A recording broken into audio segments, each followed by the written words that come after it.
Assalamualaikum warahmatullahi wabarakatuh.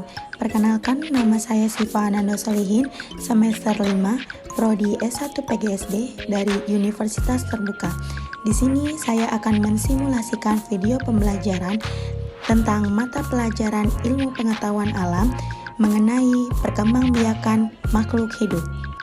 Adapun tujuan pembelajaran yaitu 1. Dengan mengamati gambar, siswa dapat menyebutkan contoh-contoh pertumbuhan hewan dengan tepat. 2. Dengan kerja kelompok, siswa dapat menjelaskan daur hidup hewan dengan tepat. 3. Dengan penugasan dan contoh yang diberikan oleh guru, siswa dapat mempolakan pertumbuhan tumbuhan dengan tepat.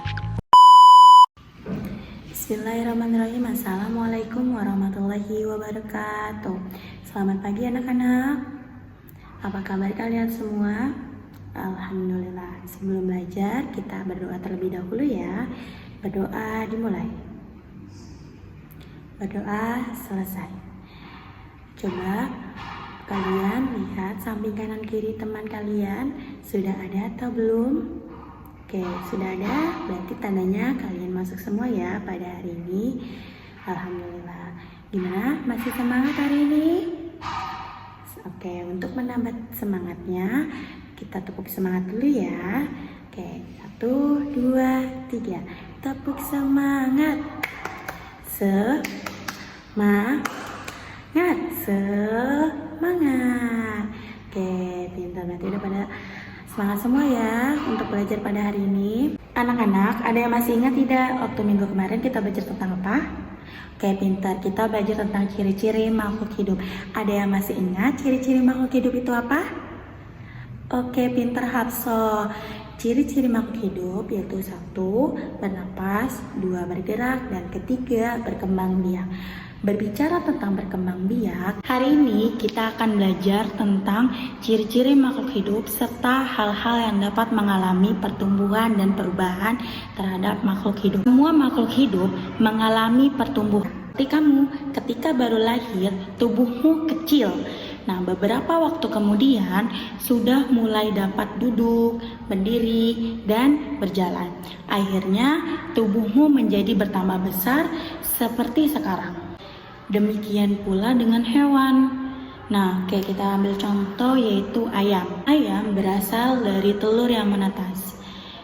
Lalu dari telur yang menetas akan berubah menjadi anak ayam atau ayam yang kecil. Nah, dengan bertambah waktu, dengan seiring berjalannya waktu, ayam itu mengalami pertumbuhan seperti badannya, lalu bulu-bulunya. Nah, itu yang dinamakan dengan pertumbuhan dan perubahan terhadap makhluk hidup. Jadi, pertumbuhan dan perubahan makhluk hidup tidak hanya dirasakan hanya manusia, akan tetapi bisa dirasakan juga seperti hewan, tumbuhan. Tumbuhan itu dialami oleh semua makhluk hidup.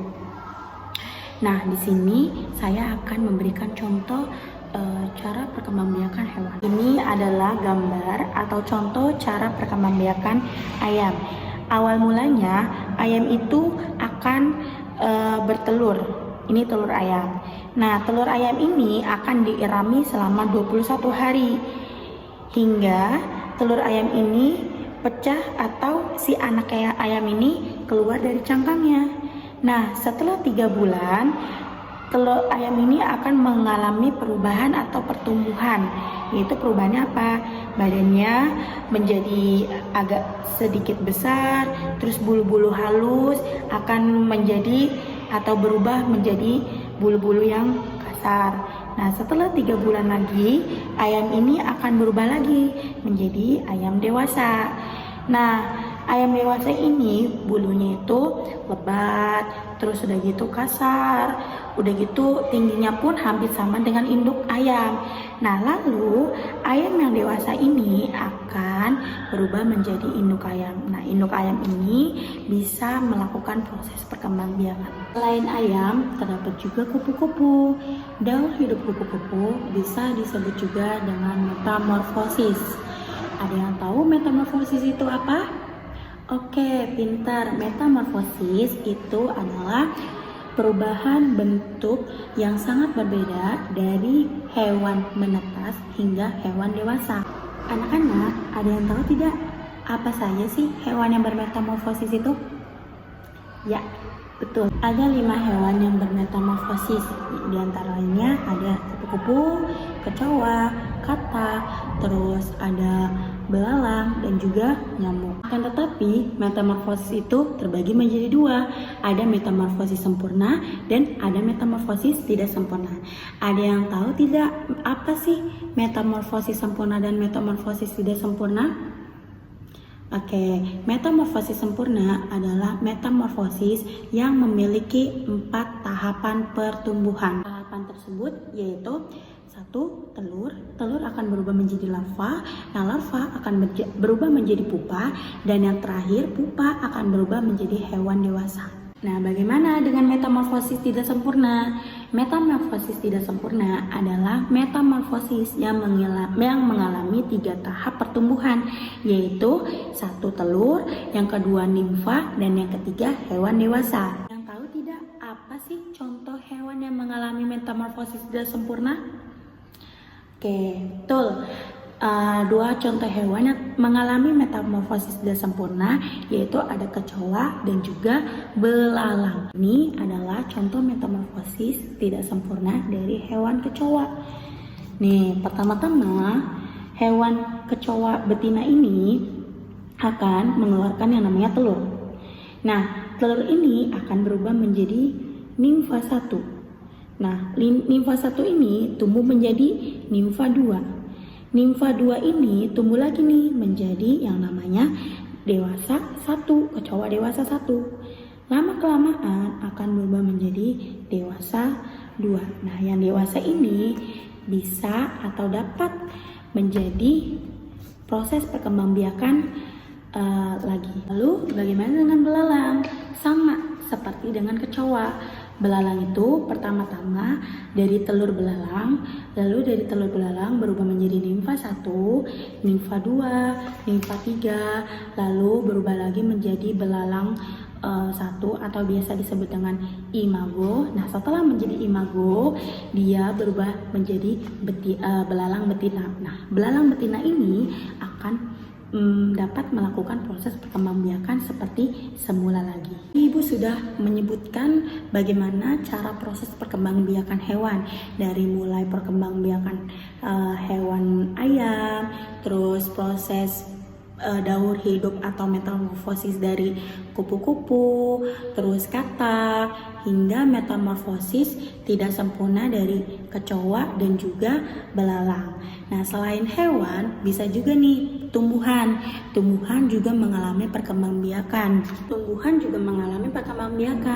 Bagaimana cara berkembangbiaknya tumbuhan? Pertama-tama, tumbuhan itu berasal dari biji. Nah, biji itu kita tanam ke dalam tanah atau ke dalam pupuk. Nah, setelah itu kita sirami setiap hari biji itu. Nah, lama-kelamaan biji akan berubah menjadi tunas. Kemudian akan bertumbuh semakin besar dan menghasilkan bunga. Setelah itu akan menghasilkan yang namanya buah dan juga biji. Nah, begitulah proses pertumbuhan atau perkembangbiakan dari tumbuhan. Nah, tadi sudah kita bahas semuanya ciri-ciri perkembangbiakan dan perubahan terhadap makhluk hidup, dari mulai cara perkembangbiakan manusia, terus cara perkembangbiakan hewan, lalu juga perkembangbiakan tumbuhan. Alhamdulillah, pelajaran pada hari ini telah selesai. Tugas kalian di rumah yaitu membuat cara atau proses perkembangbiakan dari hewan dan juga tumbuhan. Tulis di buku tulis kalian, lalu kumpulkan kepada ibu. Yap, anak-anak, pembelajaran pada hari ini telah selesai. Ada yang ingin ditanyakan dari pelajaran hari ini, yaitu tentang ciri-ciri perkembangbiakan makhluk hidup dan juga perubahannya? Oke, tidak ada. Mungkin ibu anggap kalian sudah paham semua apa yang tadi ibu sampaikan, serta sudah paham juga apa tugas yang tadi ibu sudah berikan. Semoga pelajaran pada hari ini dapat kalian ingat terus-menerus hingga tua nanti dan dapat bermanfaat buat kalian. Cukup sekian pelajaran dari Ibu. Semoga kalian menjadi anak-anak yang sukses dan juga anak-anak yang dapat membanggakan kedua orang tua. Wabillahi taufiq wal hidayah. Wassalamualaikum warahmatullahi wabarakatuh.